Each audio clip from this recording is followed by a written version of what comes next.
Përshëndetje.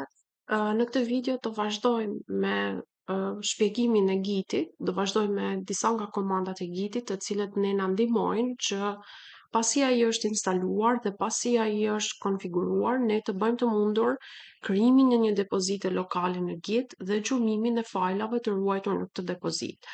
Atëherë, unë kam krijuar një folder i cili ka disa fajla të ruajtur në PHP, detyrat të cilat i kemi zhvilluar në klas, që është dera, dhoma mister dhe loja me zarët. Të gjitha këto janë të shkruar në gjuhën PHP dhe neve në këtë folder do krijojmë një depozit përmes Gitit. Ne mund ta fillojmë procesin e punës duke i ekzekutuar komandat në terminalin e Git Bashit ose mund të përdorim edhe PowerShell-in. Atëherë kërkojmë një PowerShell dhe për të siguruar që të gjitha instalimet kanë qenë të rregullta, ne në fillim shikojmë versionin e Gitit. Me këtë komandë ne sigurohemi që Giti tashmë është instaluar dhe përveç kësaj shikojmë edhe versionin ku ne gjithmonë kujdesemi që Giti të jetë versioni i fundit. Pasi kemi kontrolluar Gitin, gjithmonë ne duhet të shkojmë përmes locationit ose lokacionit ku ndodhet fajli. Ne kemi të ruajtur folderin tonë në desktop dhe është me emrin detyra. Locationin e plot, në qoftë se klikoni në këtë opsion, ju del adresa e plot ose pathi plot i këtij fajli. Ne mund ta kopjojmë me CTRL-C dhe në terminal me komandën CD ne jemi në gjendje që të shkojmë te ky folder. Dhe siç e shikoni tani ka ndryshuar lokacioni i terminalit dhe është vendosur në folderin detyra ku janë të ruajtura edhe projektet dhe detyrat tona. Të gjitha këto detyra ne kemi mundësi që t'i gjurmojmë dhe t'i shtojmë në terminalin dhe t'i shtojmë në Git. Atëherë, po të bëjmë një LS, shikojmë që në këtë folder kemi të ruajtur 3 dokumente. Të gjitha kanë emërtimin e tyre dhe kanë edhe extensionin, duke qenë se janë ruajtur si programe në PHP. Atëherë, pasi kemi bërë mundur vendosjen e lokacionit në terminal, pikërisht tek vendodhja e fajlave të cilët ne kërkojmë që t'i shtojmë në depozitën e Gitit, ne bëjmë një git init.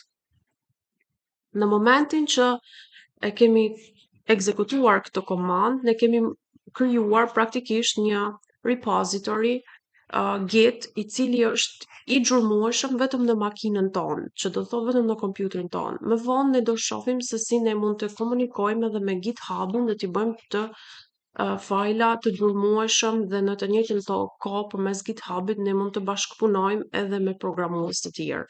Pasi kemi kaluar me komandën git init, ne kemi mundësi që këto fajlat tonë që janë të ruajtur në folderin detyra, kemi mundësi që t'i shtojmë tek repository që sapo u krijua me komandën git init. Për t'i shtuar këto fajla, ne mund të përdorim git add dhe në qoftë se dëshirojmë të shtojmë një fajl specifikisht, vetëm një fajl specifik, atëherë mund të shtojmë git add dhe vendosim emrin e fajlit që duam ta shtojmë në repositorin ton dhe në këtë mënyrë ne bëjmë mundur edhe xhurmimin e këtij fajli. Çdo ndryshim xhurmohet nga repository. Kemi mundësi të rikthejmë në qoftë se ato i fshim, kemi mundësi që t'i rikthejmë sërish të fajlat të humbur.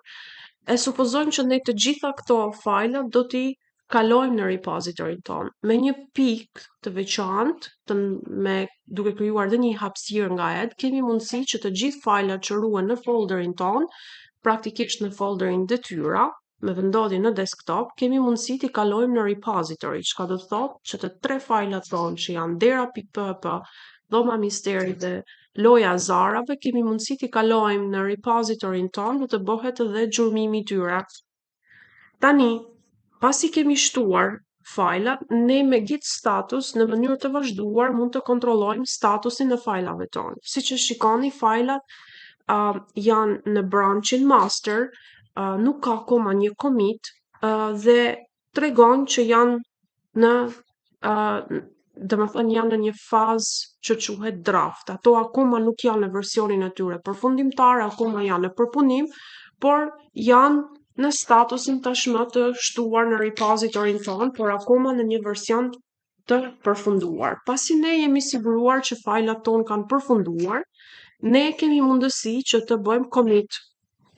Praktikisht pas ekzekutimit të komandës commit, ajo çfarë nënkupton për Gitin është që tani është një version përfundimtar i këtij dokumenti dhe në momentin që ekzekutohet ajo komandë merr edhe një ID. Kjo bën të mundur edhe gjurmimin dhe zakonisht git commit me një mesazh kemi mundësi që të lajmë edhe shënime e supozojmë që ky është komiti im i parë. Në këtë mënyrë ose në qoftë se mund të kemi ndonjë arsye tjetër që bëjmë ndryshime dhe kërkojmë që t'i bëjmë commit, ne japim edhe arsyen sepse është bërë ky ndryshim në program. Të gjitha këto na japin mundësi pastaj që ky commit merr edhe një ID dhe bëhet i gjurmueshëm nga repository jon në Git. Tani, të tre fajlat kanë marrë një commit.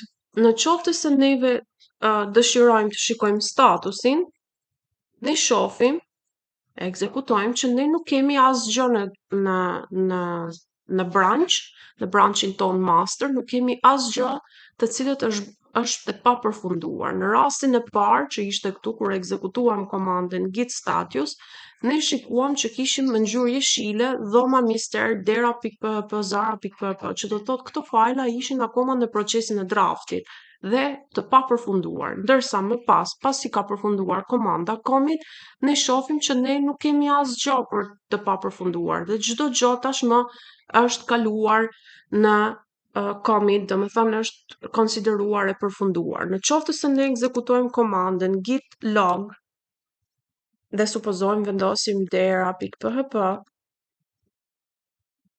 shikojmë loget e këtij fajli, që do të thotë shikojmë që komiti ka marrë një ID, ka kaluar në master, ka kaluar personi të cilën e ka bërë këtë ndryshim, sipas konfigurimit që ka marrë edhe Giti, Gitbashi, dhe datët kur është ekzekutuar dhe mesazhi që ka lënë pasi komiti është bërë për këtë fajl. E njëjta gjë mund të ndodhë edhe për një fajl tjetër, git log zara.php.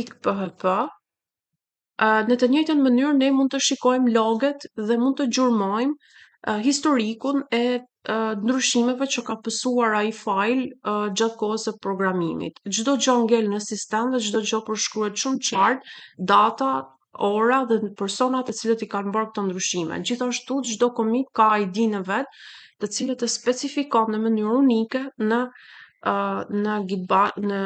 sistemin e repositorit ton që e kemi krijuar lokalisht në kompjuterin ton.